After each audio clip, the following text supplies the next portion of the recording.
حاج دیر در آشیانه مزده کردی اگر دهن تنکای شمایان سرخ شود الهی. آمین. وقتاتون چوک شود. میسه نکمون راحتای سفیدیت سرخ رفته سلامت. آمین. الله ای رحمت و جانه. السلام علیکم حاجی با. کیفتون چطوره پیش از پرواز؟ رحمت. ما در تردد پرواز انشالله خدا من و شما را در قطار دیگر نیت کردگان مناسب دانست. تأثیراتتان پیش از پرواز چگونه است؟ یا دعای نیک در حق وطنمان، در حق دیارمان، در حق فرزندان دست دعا بردارید. من امروز شادم که من یک چند سال باز نیت میکردم، آرزو میکردم که به همون حج عمره رویم. من امروز به مراد مقصد رسیدم. من حاضر در عرفه پرواز به شهر جده استودیم. همون یک چند نفر سوخیانمو که به سفر حاضر دیده در اینجا استودن، از نام همه هاشون به همین تشکیل کردگی تشکیلات شده همین زیارت عمره رحمت میگویم، منتداری میگویم و از الله تعالی طلب میکنیم که همین سفر عمره ما آسان کند و به درگاهش قبول کند. آمین. ساعت برده سالم بیارد، باز به دیار خود باز بسوخ زیبا منظره خدا ما برگردیم، در آغوش خلق سوخه باشه. آمین و رب العالمین. الله اکبر. رحمت روی سفید. الله مددگارتان باشد. حاجی بابا.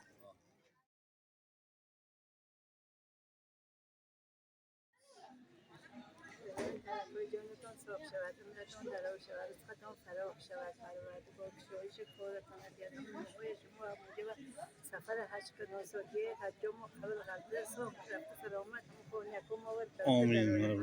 رحمت روی سفید جان پروردگار از نظر نیک خودش کنده نکند، ساق برده سلامت نزد اهل بیت به رساند. سلامت شیطان روی سفید.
علیکم و رحمت الله و برکاته. خوش آمدید به شهر رسول الله صلی الله علیه و سلم، یعنی مدینه منوره. رسولمون صلی الله علیه و سلم shaharlari xush kelibsiz hammalari. Madina munavvara. Siz u bizlarga hattoki ota-onamizdan ham ko'ra mehribonroq bo'lgan Robbimizga beadad hamd sanolar shukr bo'lsinki, Robbimiz siz u bizlarni qadamlarimizni mana shunday muborak sarzaminga yetkazdi. Alloh subhanahu va taolo bu narsani hammaga nasib qilavermaydi. O'shaning uchun ilojimiz boricha tillarimiz ishlamay qolguncha, og'izlarimiz charchab qolguncha Robbimizga shukrlar aytishimiz kerak. Alloh subhanahu va taolo siz bizga bergan ne'matlarini hisoblasak, hisobga yetolmaymiz. Ha? Shunday go'zal tana berib qo'yib barchamizga. Alhamdulillah. Aqlimiz raso, aqli yo'qlar qancha, to'g'rimi? Ko'zi ko'rmaydiganlar qancha. Lekin alhamdulillah bizga ko'zimiz ko'rmaydi. Qo'l oyoqlari ishlamaydigan qancha. Alloh subhanahu va taolo bizlarga qo'l oyoqni ishlatib qo'ydi, alhamdulillah. Demak, bu uchun muhtaram azizlar, Robbimizga nima? Doim har bir sekund, har bir olgan nafasimizga Robbimizga shukrlar qilishimiz kerak.